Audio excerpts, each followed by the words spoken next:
Is there a problem, officer? Not anymore, motherfucker. What is going on with these old rockers here?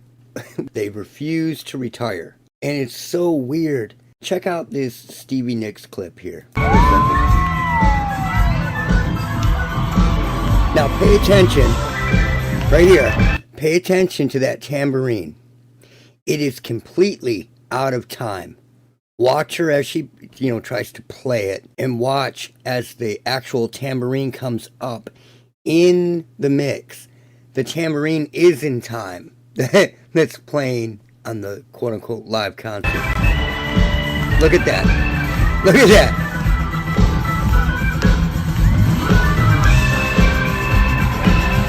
It's out of time. Come on, dude.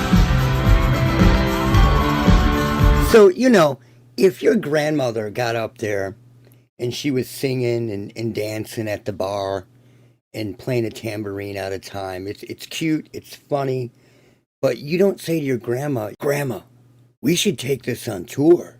They won't give it up. And it's like, it's the Zoomers' fault almost for not making good music. So all these people in their fucking 70s and 80s are out there touring. It's ridiculous.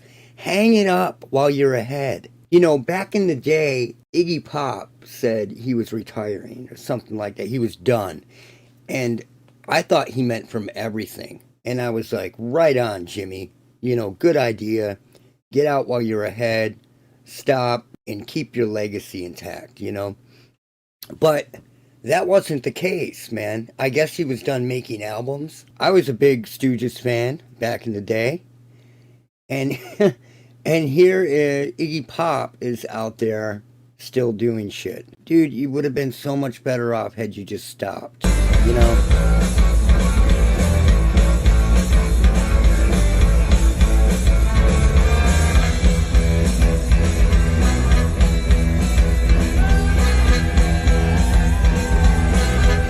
It's like they are intent on destroying their own legacies. It's like no one is telling them no as they get older. Like, that's a bad idea, dude. Don't do that. So you have all these people up there rocking out with the pens on and shit. And it's insanity. And it just shows where we're at in this world where everything is upside down. When I was a kid, these musicians from the, like the late 60s, the hippie era, they were already old hat. You didn't see a whole lot of kids at their shows. Now that these people are like, 80, there are like younger and younger people at these shows because they don't have any real live music to watch that they're creating. And the internet is forever. It's not like they're doing this back in the 80s or the 90s when you could do it and people would kind of forget about it. This is the legacy that they are leaving behind. And it's just like, stop. So let's talk about being a heretic for a minute. A fundamental heretic of everything that's going on right now in the culture. It's just a lonely place to be sometimes, Like racism, for example. Everybody talks about racism all day. I won't even discuss racism with people. And they find that really hard to get over, that I won't discuss it. But, it's a subject that's loved by the left and the right and everything in between. It's a school of thought that was created by the Bolshevik revolutionary Leon Trotsky in the 1920s. And that's why I just won't talk about it with people. It has only existed as a mindset and a school of thought for 100 years, which is nothing. That's less than Mormonism, right? And it was created by a Bolshevik communist. And you have an entire nation of people and world of people who seem to only think about racism 24 hours a day. And when you won't have that discussion with people, they seem to almost blow their tops. They begin to short circuit. Like their coding can't handle that. And Leon Trotsky, who created racism as a school of thought, is not really Leon Trotsky, by the way. His real name was Lev Bronstein, and he traveled to Russia from New York to exact his revenge on the Russians as a Bolshevik leader and helped genocide millions of people. See, he ran away from Russia years before that. And they changed their name when they're doing things like this. So, after he moved to Russia, changed his name to Leon Trotsky, and then helped murder millions of people, he moved back to the United States and assumed his old name. This is what they do, right? And speaking of Bolshevik revolutions and genocides, that is exactly what will end up happening here in the United States if we continue on the course that we're headed. Or it will be attempted, at least. Or it will be done under the cover of another quote-unquote pandemic. Because this is what happens to countries who begin to realize what is happening from within. And if you know your history, you know that this isn't and wouldn't be the first time that this has happened. So, you have people like Nick Fuentes, who tells people to keep gaining power, hide that you're based, climb to the top of the ladder and just wait. But that kind of ideology and that kind of thinking is naive at best. And it lets me know that someone like Fuentes doesn't really know their history from a realistic point of view. Because the powers that be would rather blow this whole thing up, crash our economy, crash our society, and send us spiraling into a world that resembles Treaty of Versailles, Germany, than allow this country to become nationalist. It's been their globalist golden goose shithole for too long, and they simply will not allow that to happen. And they never have allowed that to happen. Study Russia, the real history of Russia, the Bolshevik Revolution and the causes, or Germany in the 1910s, the teens, the 20s, and ultimately Germany through the 1930s. You hear a lot about this kind of stuff, but you never hear the real cause or how these nations were collapsed. And that is exactly what they are planning to do here if it keeps going this way. This is why so many installed speakers and talk show hosts are going totally mask off and openly threatening people, openly lying, and openly saying anything they want at this point. Because, for one, they're afraid, but they also know that they have their Samson option, so to speak, and they'll just blow the whole thing up. And back to what I was talking about being heretical in this day and age, the fundamental differences don't just stop with merely talking race with people. It's everything. It's a fundamental difference from the very core. You can be having a perfectly normal conversation with someone, and that someone might bring somebody that you both know up or whatever, and that someone you're having a conversation with will say, oh, and so-and-so was diagnosed with bipolar, so they do really have it. And you're thinking, wait, what? What do you mean they really have it? What do you mean they were diagnosed with it? They really have it? Like that's some sort of proof. Like there is a test for bipolar that you can get an x-ray or a test and it really shows that they have bipolar, right? A conclusive test. It's like, no, some shrink talked to them for a little while and decided that they have bipolar. There is no test for it. There's no test for any of that. But those people believe it, man. Hook, line, and sinker. And when you think so fundamentally different from the masses, you are truly a heretic. And you just have to sit back and wait, hoping that the rest of the world will eventually catch up so that you can actually carry on a conversation with somebody. And moving on, YouTube has been up to their old tricks. Now they're promoting all these, over-the-top videos to people. They're not saying that the events happen with real patsies or MK Ultra and Voice of God weapon victims being driven to do things.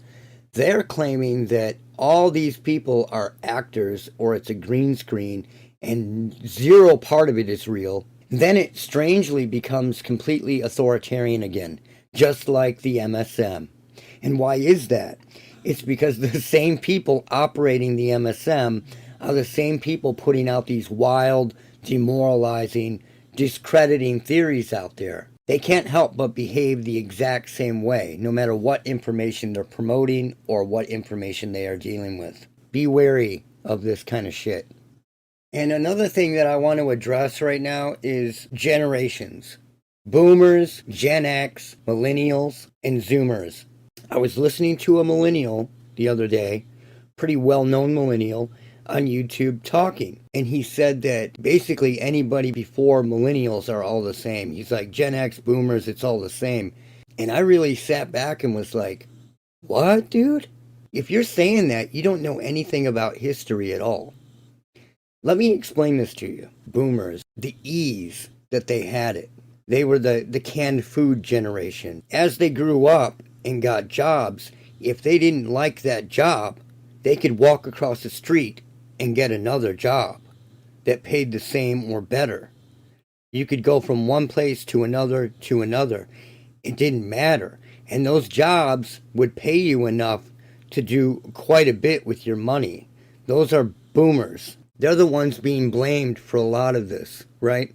And I grew up in an industrial town, right?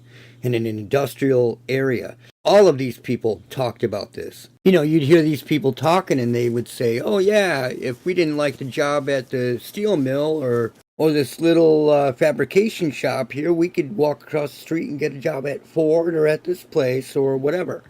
You know, that was the lifestyle.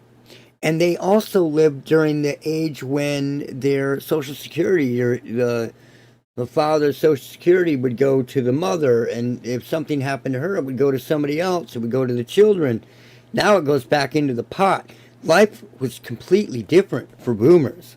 Totally. So there's a big difference between boomers and Gen X. And now to me, Gen X should be divided up into two generations because they're very different. You have Generation X before Nixon and then Generation X after Nixon. They're very, very different people because the kids that were young enough to watch Nixon get caught and go down are all true believers now in the Democratic Party.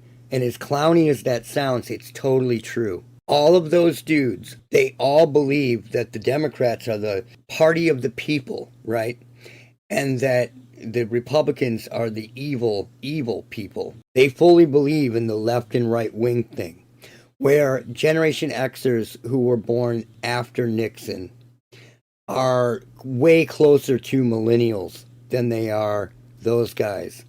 They have a completely different attitude about politics and social issues. They are totally different fundamentally. There is a big difference between Gen Xers and boomers. They are not the same thing. They're not even close to the same thing. The boomers grew up on land that was chopped up and sold to their parents as subdivision properties. It was very easy. The GI Bill, to give all these people land so that they could become property owners. Why do these generations even exist? They exist because of the garbage that we're fed and the garbage that is happening in our country due to the shenanigans going on.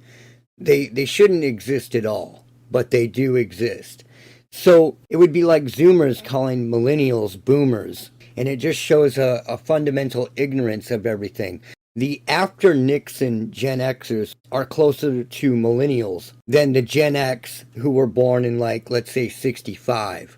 There's a big difference. And they grew up with the same type of culture, video games, toys, although the characters were different. The period was the same. And later Gen Xers had pre-internet. A lot of the kids were on BBS systems, shit like that. So later Gen Xers and millennials are real close. It's Zoomers that are totally different. They were raised so safe with helmets and bullshit and iPads and craziness that they are truly, truly different than the rest. The 90s kids were more protected, for sure. The millennials from the 90s were clearly more protected, but Zoomers are on a different level completely. That's the difference. Boomers had the same tough, unprotected lifestyle as Gen Xers. But Gen Xers Especially most latter Gen Xers, they don't have anything either. Just like millennials. They're scraping by. There is a big difference between Gen Xers and boomers. Boomers and the first chunk of Gen X, the very first chunk, they can totally believe in the system. I mean, they believe in the system. True believers, man. Where millennials and that last half of Gen X are way more skeptical of all of it because they've seen it all erode and crumble. It's a completely different attitude. Look out for Charlie.